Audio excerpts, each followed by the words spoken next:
Good evening, welcome. Welcome to the Lake Hopatcong Foundation annual meeting, and of course a very special evening tonight because of all of our winners here from the art contest.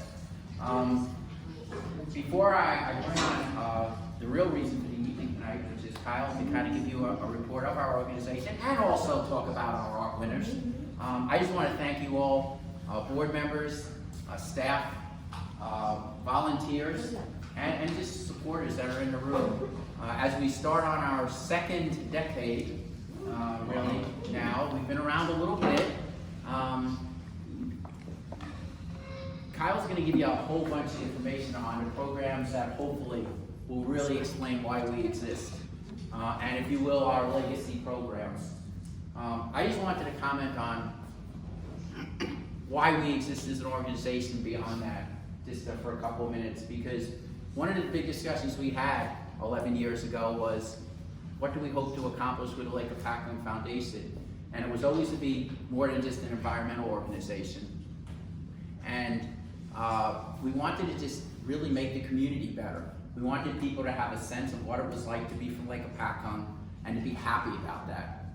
And it's so funny because as I was thinking about this and then seeing the kids and the artwork and all, I mean, this is it. It's that whole sense of community. And I thank the staff and our board members for coming up with this idea, because I know it's Sherry and Linda who first advanced this idea.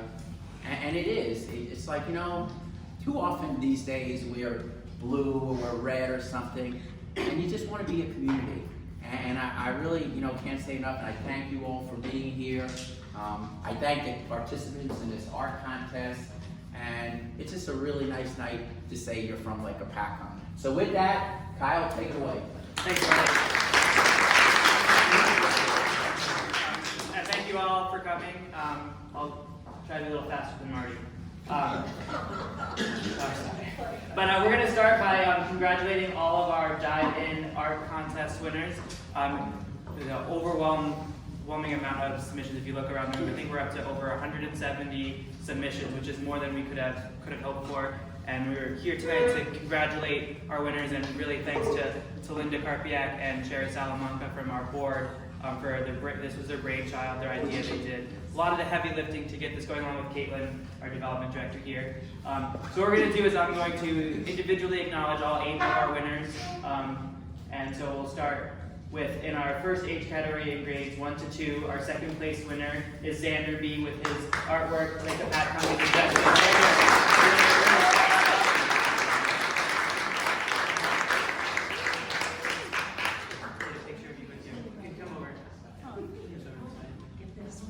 And can you remind us what the second place prize is?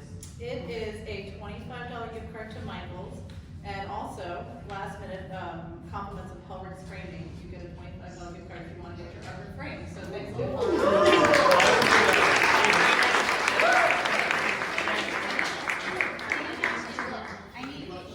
Xander, can you come back? Can you please look? Sorry. Sorry.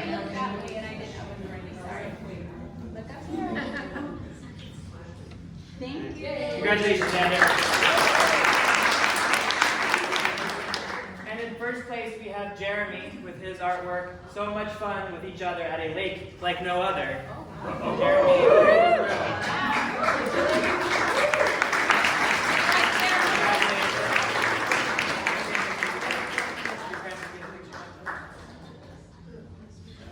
And Kayla, if you could remind us what the first prize is in each category. It was a $100 cash prize. And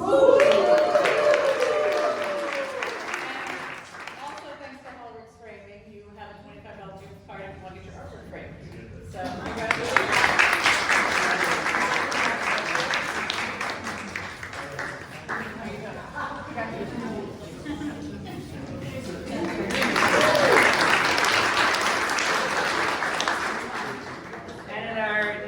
Category, grades 3 to 5. In second place, we have Akil with Hopatcong Life.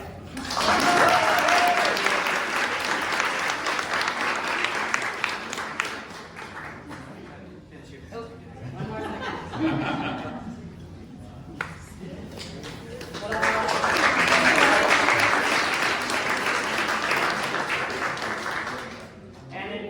we have Lindsay with her artwork, Our Home.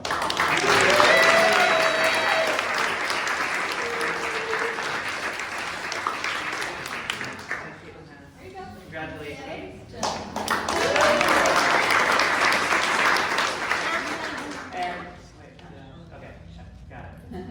And in grades 6 to 8, in our second place, we have Sophia with her artwork, Hopatcong Main Lake Market. Great place to get ice cream on a hot, sunny day.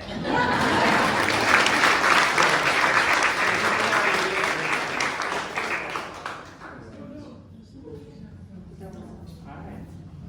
We'll make sure Sophia gets her prize. And then in first place, we have Joshua with Waiting in the Water.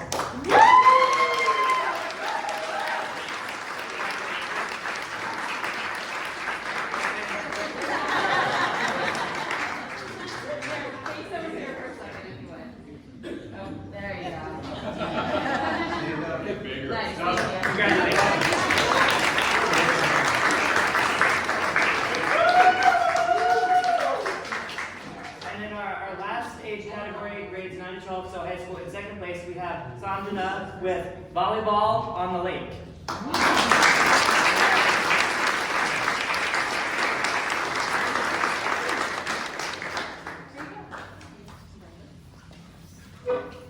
And in first place, we have Ashley with aerial coordinates. I'm not going to read them all for you. But the coordinates do coordinate to the center of Lake Hopatcong. It's a very original piece of artwork. So congratulations, Ashley.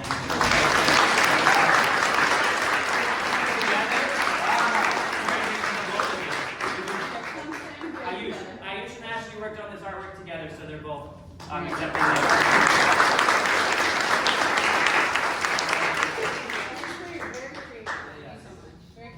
It gave us a puzzle when it came in.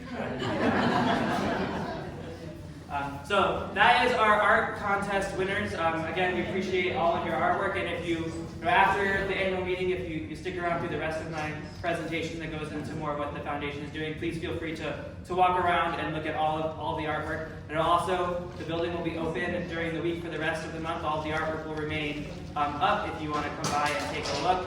And then we're going to encourage all the folks from around Lake Hopatcong to come and take a look as well. So, thank everybody. I thank everybody for participating. This was a fantastic. It is so great to see so many new faces at one of these meetings. No offense to those of you that have been to these meetings before, but it's just so great to see so many new faces here as well. So what we're going to do now is kind of dive into the heart of the meeting and give you guys a little bit of an update on what the Lake Hopatcong Foundation is and some of the work that we're doing. So I know Marty gave a little bit of an overview at the beginning, but the Lake Hopatcong Foundation is a nonprofit.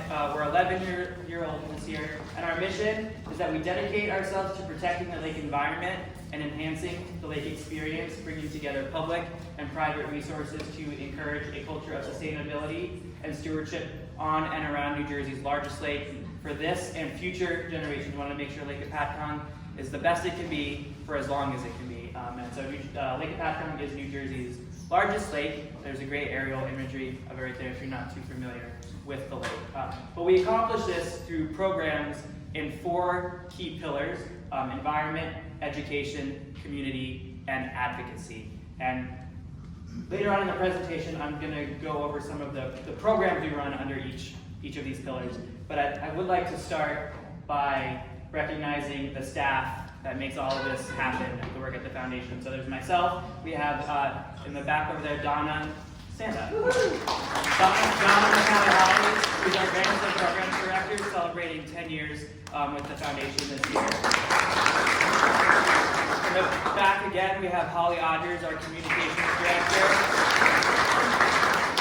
Up front, right here, we have Caitlin Duran. She's our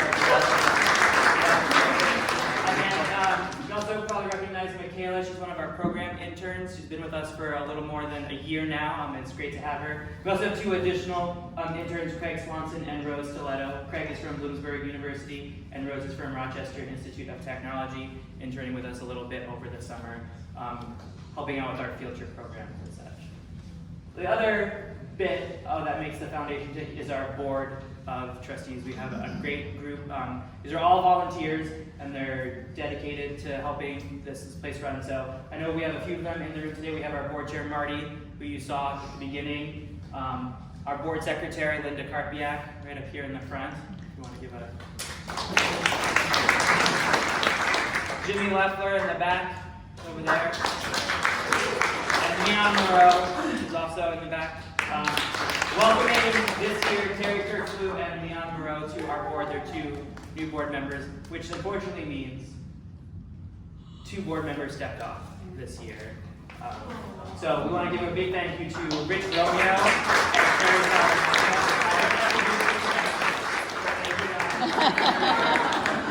for your 6 years of service, and to say our congratulations. I want to invite both of you up. We have a little something for you. So Sherry, thank you for your dedication.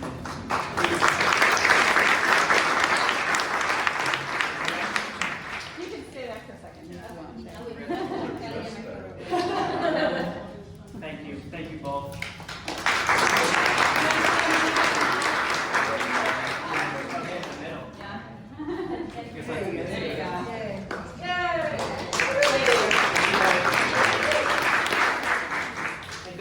For 6 years on our board, like I mentioned, is all volunteer. Each board member is elected for a 3-year term, which is renewable once. So both Rich and Sherry completed 6 years with the board. And Sherry, even though she's not on the board, put a lot of work into the art contest as well. So we appreciate their continued support of all things that we do. And the last thing that makes the foundation work is our volunteers. Anybody in the room who's a volunteer with the foundation, if you could raise your hand. We'd like to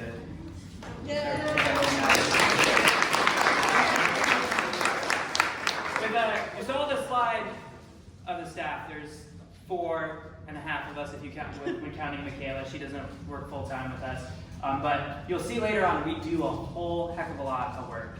And we wouldn't be able to do it without our volunteers. So just to put it in a little perspective, in 2022, our volunteers, so we had 233 unique volunteers that contributed 2,831 hours worth of their time to the foundation, which has a dollar amount associated to it, according to the independent sector, which if you take all of those hours, it equates to $84,803 worth of time we would have had to dedicate as staff. So that's like a whole person right there that our volunteers help us do. Yeah, and this pie chart kind of just gives you an idea of where our volunteers spend their time.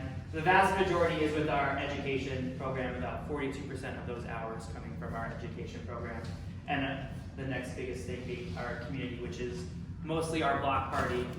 That day it rained a few days ago. The only day it rained, that was our block party. But we really, I say it a lot. I'm amazed at the amount and the dedication of volunteers that the foundation has been able to muster over the last 10 years, and we truly wouldn't be able to do what we do without them. So I thank all of our volunteers deeply from my heart, and I know the board of the foundation and the rest of the staff feel exactly the same way. We appreciate all of you.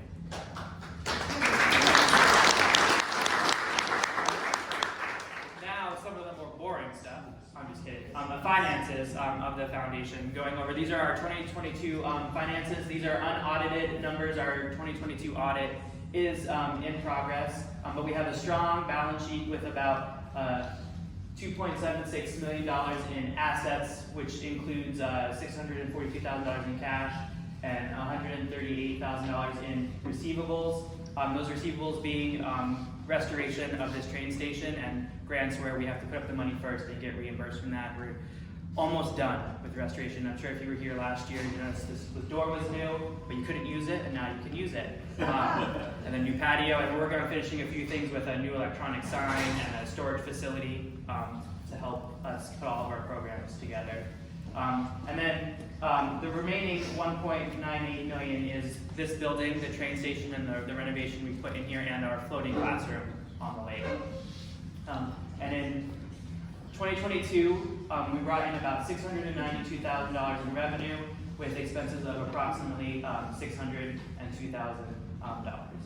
2023, we're hoping to bring in around $735,000 with expenses in $728,000.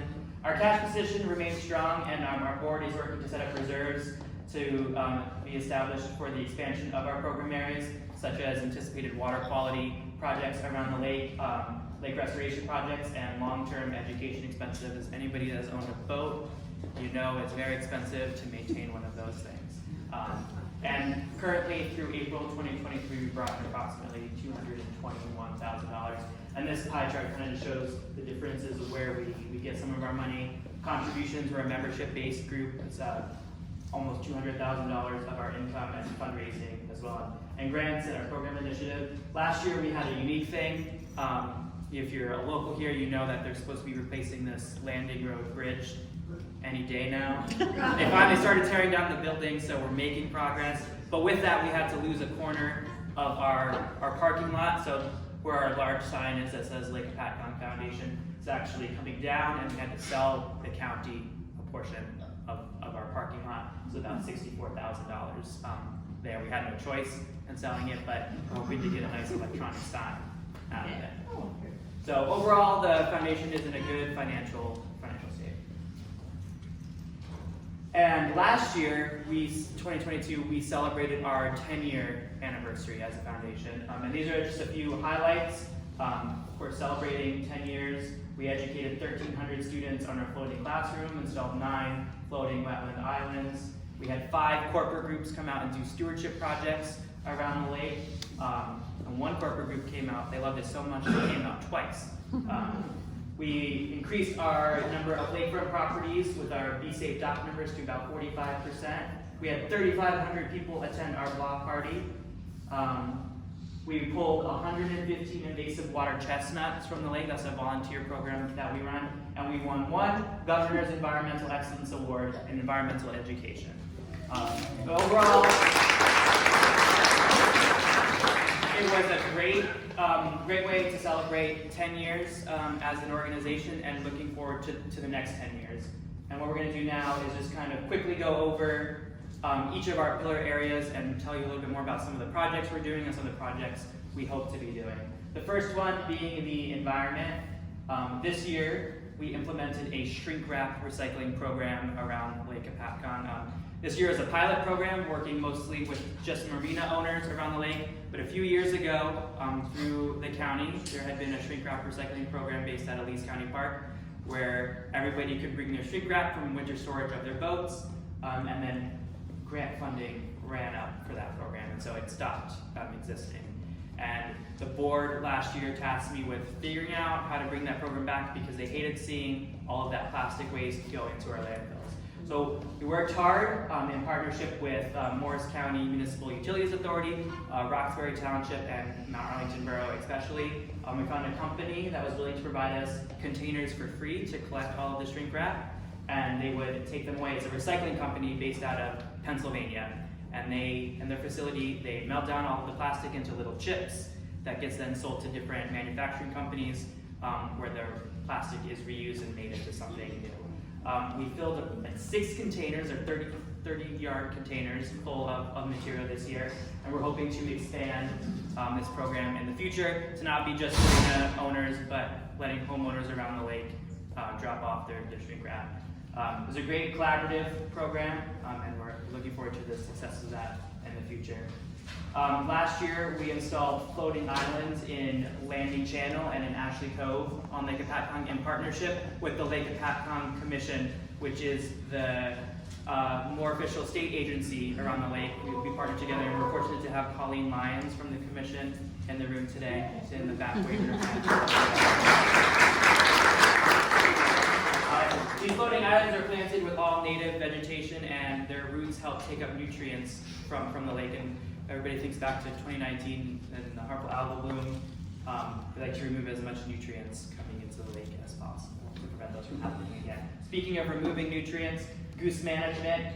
If you've gone anywhere around the lake, or really anywhere in New Jersey, I feel you might have seen an overabundant population of Canada geese. I learned at a meeting not that long ago Not only is New Jersey the most densely populated state in terms of people, it's also the most densely populated state in terms of geese as well. The Canada geese, which are not good for water quality.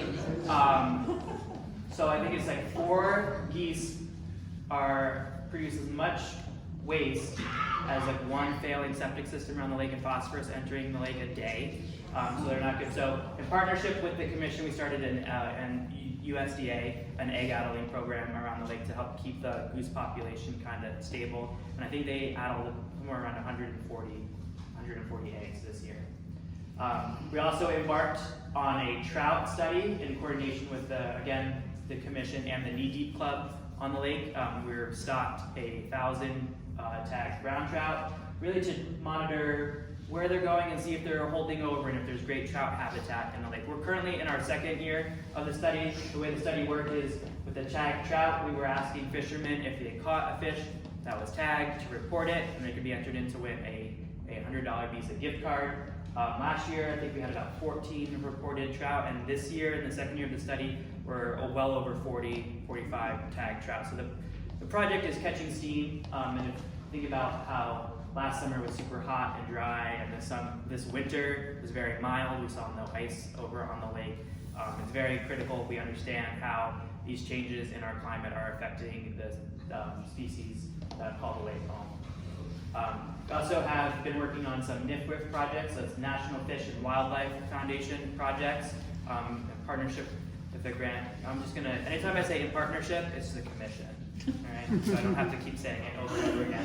We're making progress on 4 projects, or 3 projects around the lake, which should be progressing more this year. One is just below the dam at the state park, doing some stream bank stabilization on the banks of the Musconetcong River. Lake Hopatcong is the headwaters to the Musconetcong River, and thanks to our folks from the MWA in the back for driving all this way up here. One is Witten Park, as well in Hopatcong, doing a stormwater conveyance system to capture stormwater nutrients and hopefully make some green open space. And Colleen, if you help me, I'm blanking on the last one. So Glenbrook in... Oh, Glenbrook in Mount Arlington. Yeah, so it's a stream bank ins there as well. And also just always encouraging people to plant streamside buffers. You may also hear them called riparian buffers. They're great at controlling that goose population.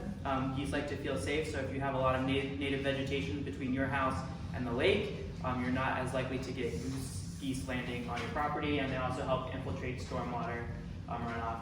And lakes funding is another big one. I'm going to talk more about what lakes funding is later, but the commission received $1 million grant for this, and they're going to be doing a number of projects, including dredging of outfall material at the 5-foot drawdown, which is later this year, to remove some sediment from the lake, and an alum treatment to help bind some phosphorus around the lake. And phosphorus is the main driving nutrient for harmful algal blooms.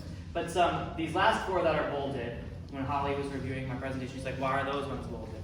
Those are bolded because those are important. Those are big upcoming projects that have been in the works for a number of years and are finally seeing progress made towards them. The first one, just call it Landing Channel. But in Landing Channel, that's the southernmost tip of the lake. We're working on a project currently in the beginning phases, the engineering study design, to dredge the channel.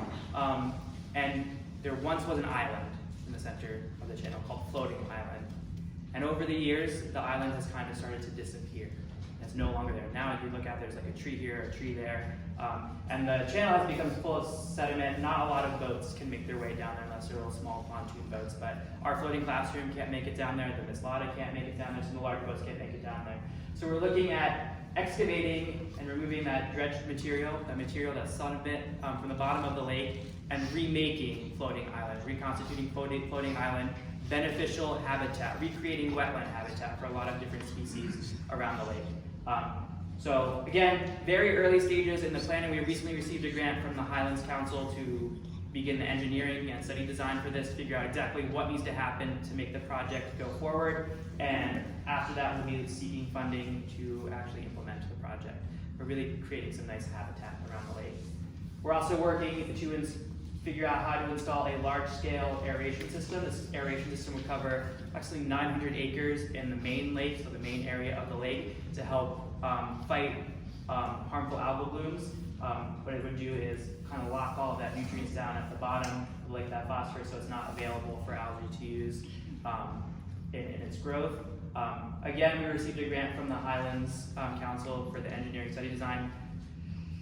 There are a few smaller scale aeration systems on the lake, most notably in Crescent Cove, but because this is deep water, it really is a different beast in and of itself, and we need to figure out what is the best system and what is the right thing in the lake, noting that there is different fish habitat, different uses of the lake. So this will be a great project once we get it forward. We're hoping, in the next year or 2 years, we'll be able to stand up here and tell you landing channel project and the large-scale aeration system are complete. One that I won't be standing up here telling you is complete in 2 years is sewers in Jefferson, because that is a crazy one. But we are making a lot of progress. If you talk to anyone around the lake who works at either the foundation, the commission, one of the 4 mayors from around the lake, one project that they say is the best thing we could do is sewer Jefferson. All of the other 3 towns, Mount Arlington and Roxbury, their lakefront homes are all completely sewered. Hopatcong is working on it, and they have a good chunk of their homes on sewer, but Jefferson doesn't have any of their homes on the sewer system. They're all on septic systems, many of them very old septic systems, and many of them are failing, leaching phosphorus into the lake. So we've been working through our advocacy efforts, which I'll talk about again a little later, especially with Representative Mikey Sherrill, to get funding to implement sewers in Jefferson. So through the Water Resources Development or Defense Act, Representative Sherrill put $90 million in for sewering in Jefferson, and one of her community-funded projects saw $750,000 for the engineering design for sewers in Jefferson. It's a big beast, but we're making progress, and in the next 10 to 15 years, we're hopeful that we could see sewering in Jefferson. And Marty always likes to say he never thought in his lifetime he would see a project like this happening, and it's really because of the foundation bringing all of the mayors together, getting everybody talking, and bringing Representative Sherrill out to the lake to show her some of the problems we're facing, that this is actually a project that could become possible and happen around the lake. And the last one is a lake-wide cleanup. So every 5 years is the 5-foot drawdown on Lake Hopatcong, and the foundation organizes a community-wide cleanup to remove all of the garbage that has been dumped into the lake for the last 5 years. 5 years ago when we did this, we removed 23,000 pounds of trash. And Donna, how many tires? 1,100 tires. I don't know, I was looking for you over there. Expect you over there. 1,100 tires from the lake. So November 4th will be our next 5-year drawdown project. So be on the lookout soon for information on how you can get out and volunteer and help us remove some of that. We're hoping for less than 23,000 pounds, because that means we're getting the message across that we need to do our part and not pollute our lake. And this just is a graph to show some of the water quality conditions on the lake. This top one is showing phosphorus concentrations. You have 2019 here, and then 2020, 2021, and I didn't get one with 2022 on it quite yet. But you can see 2019, the spike had a harmful algal bloom, and as the foundation and commission and the 4 municipalities around the lake have really been working to implement projects around the lake to reduce stormwater runoff coming into the lake, we're seeing a decrease in phosphorus concentrations around the lake.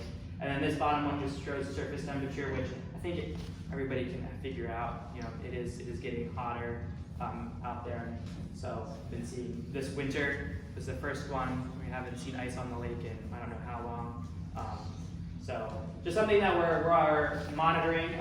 We work with the Commission and Princeton Hydro to monitor around the lake, and we have a number of volunteers who go out there and monitor for harmful algal blooms and such.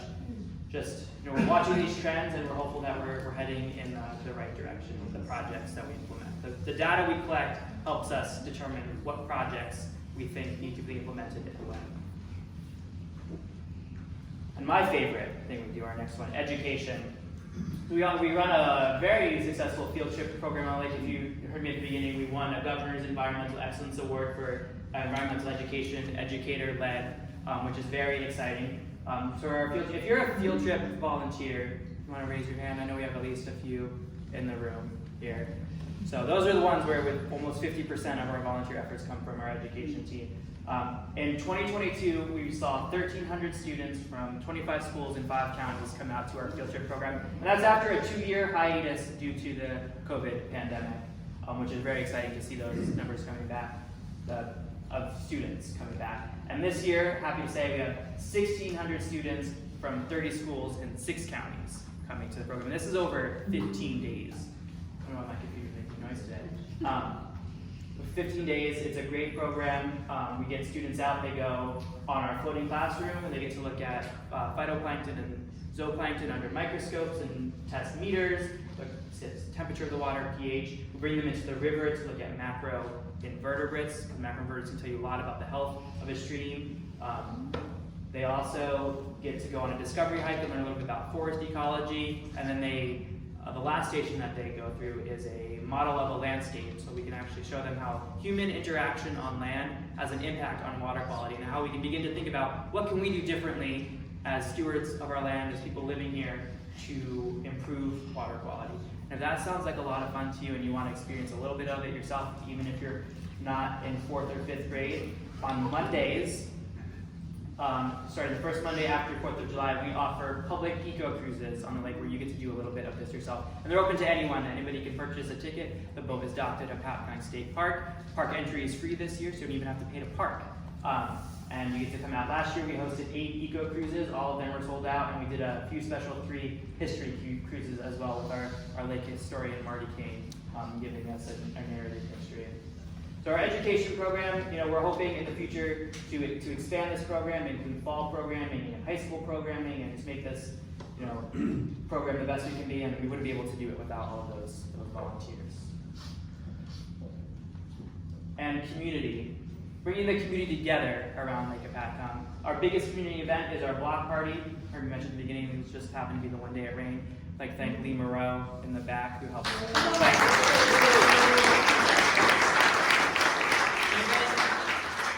Even in the rain this year, we saw about 2,000 people come out to our block party, which is incredible. It was a great day. We sold out of all of our vendor spaces. There's 240 vendors. We sold out them before we even had to send out we had the drafted email. Register now before prices go up. We didn't even have to do that this year. It's incredible. We just need a bigger state park. Next year's block party is May 18th. May 18th, 2024, so put on your calendars now so you can come out and enjoy that day. It's a great day celebrating all things Lake Hopatcong with great vendors. In the community, we're also focused on safety and making sure everybody who's using Lake Hopatcong is using it safely and everybody's having the best experience out there. Through that, we work with all 4 municipalities, the New Jersey State Police and the Morris County Sheriffs, just to keep an eye on, how things are going. I think if anybody knows, Byram Cove could get 400, 600 boats out there and a good Saturday. Just making sure everybody is safe and we're communicating with those people so that we have a great experience for all on Lake Hopatcong. Working with our trails program, we have a great group of volunteer trail maintainers that maintain our current trail system, but we're actively working on figuring out how to expand our trail system so that one day you can walk all the way around Lake Hopatcong. Not obviously all lakefront, a lot of homes around the lake, but you could one day just walk all the way around the lake, with 40 plus miles of trails we're hoping to have developed in the next couple of years. One thing that will be available on our website very soon is our water trails program, and this picture right here in the middle kind of shows you what that looks like. It's a series of little trails on the lake that you can take in your kayak. So you can get out there kayaking through these trails. They'll be on Google Maps, so you can actually open up the map and follow along with yourself. And we have different icons that show, where you can park, where the restroom is, where the launching point is. Some things you should avoid, like shallow ground in certain areas. Some history trinkets for you, and just the like. So this will be up on our website very soon. A great way to get people out there passively recreating on Lake Hopatcong. And our dock number program, like I said in the beginning, we're about 45% of our lake has dock numbers. These are really your lakefront addresses. So if you're out here in the middle of the lake and you see an emergency happening and you call 911 and you have to tell them where you are, there's a lot of these streets, you don't necessarily know where you are, but if you look around and you see this dock number, you can tell them, oh, I'm at H1754, and the dispatch knows exactly where that is because they have it in a database, and this is assigned to a house. This one happens to be in a Hopatcong, that's what the H stands for, the first letter stands for that. We currently are taking orders for our next round of dock numbers, hoping to get that number up over 50%. So if you're lakefront and you don't have a dock number, help us reach that goal. We sell them for what it costs us to print them. It doesn't, we don't make any profit off of that. And then just using this space for a community program. Roxbury Township hosts one of their annual council meetings here. A few weeks ago we had a program here on eco-friendly landscape design, and we're hoping to host a few more this year on things that are easy for members around the lake or lakefront residents to do to help improve water quality on the lake. And we also lead group hikes and paddle trips around the lake a few times a year as well. And our last one is advocacy. This is the one that not a lot of people really see us doing. It's mostly me and Marty and some volunteers here and there. But this is the work we do to advocate for Lake Hopatcong, bring much needed attention to the lake and resources to the lake. Some of the program areas under that is PLANT, or the Public Lakes Alliance of New Jersey. This is something the foundation started to bring a number of different public lakes groups together. We meet every other month for a little more than an hour to talk about, issues impacting each of these lakes, because it turns out we're all pretty much facing the same issues, and bringing our voices together to collaborate and figure out how we can correct those problems. And with some of the lakes that participate in that are like Greenwood Lake, Cranberry Lake, Sportswood Lake, we have Deal Lake down by the shore. So there's a great representation from all across the state.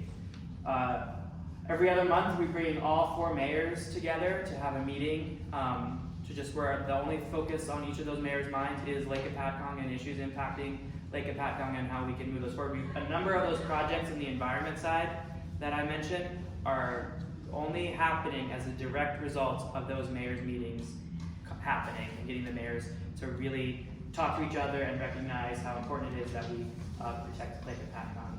The foundation is on the steering committee for the Coalition for the Delaware River Watershed, giving us kind of a little bit of a larger voice.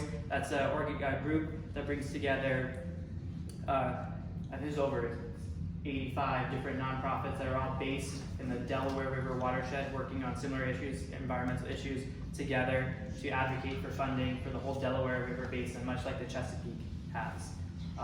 So we're proud to be on that steering committee. We also advocate for lakes funding. So some of those projects that I mentioned are like the dredging of the outfalls and the alum treatment are a direct result of lakes funding. 2 years ago, we were successful in getting $10 million in state funding put into the budget through our advocacy efforts. And then we were then able to apply for all public lakes in New Jersey to be able to apply for that funding. So this time around, we're seeking $17 million in funding for public lakes, because we heard from the DEP that they only had $10 million of funding available, but they got $30 million in requests. So there's a whole bunch of need that wasn't met. So we're hoping to be able to do that. This bill is currently making its way through the New Jersey State Legislature. And this last one on here is just that federal level effort, getting those sewers in Jefferson through the Water Resources Development Act and community funded projects. This is, me and Marty down in DC. We meet with all of our legislators to advocate for public funding, and a few other people that we have out on the lake as well. So I feel like I've been talking forever, but that's kind of a snippet of all of the things that we do here at the foundation. And we couldn't do it without our community support, without support from all of you, our members. So I really appreciate all of you and all that you do for us. And this is kind of a list of some upcoming events. The ones in light blue are not events hosted by the foundation, but are great events around the lake that, if you're available and free, are definitely worth checking out. Caitlin, sitting up here, is probably going to yell at me if I don't mention that on July 20th is our annual gala and auction. And on October 1st is our lake loop. And don't forget, November 4th, our lake-wide cleanup. And don't expect anybody to remember all this, but if you go on our website and you sign up for our weekly e-newsletter, promise it's just Fridays, you get it in the afternoon, we'll remind you of all of these things. With that, if there are any questions, I'm happy to answer them. If I can't answer it, Colleen can. Otherwise,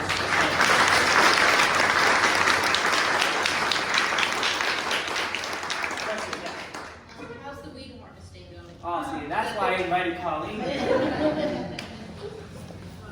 Hi.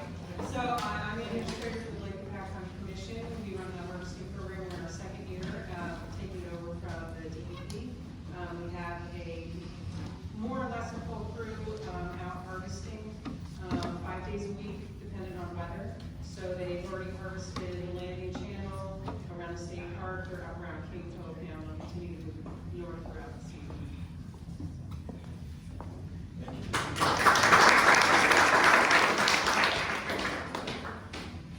Any other questions?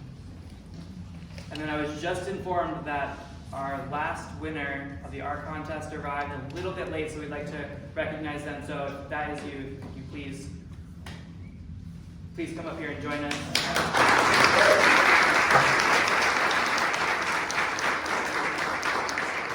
Yeah. We'll get back to you. Sophie here.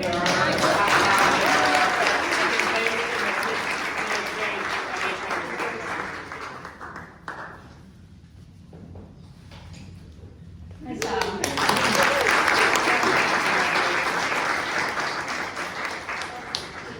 See it again really fast. Yes, Donna. I just have one comment. When we did the previous 2 5-year drawdowns, we had over 400 volunteers come out, and that's what we need to make an impact. But this year, in our second decade, I'm hoping we can break that number and go with 500. So let's all please consider signing up. Are there any other questions? If not, if you have a question and you don't want to ask it out loud, feel free to come and find me, or you can email me or call. But happy to answer any questions. And again, I thank you all for coming to our annual meeting. Hope you get a chance to review, look at some of the great artwork we have around here and help us finish some of that food that's in there so we don't have to eat it all ourselves. So thank you all for coming.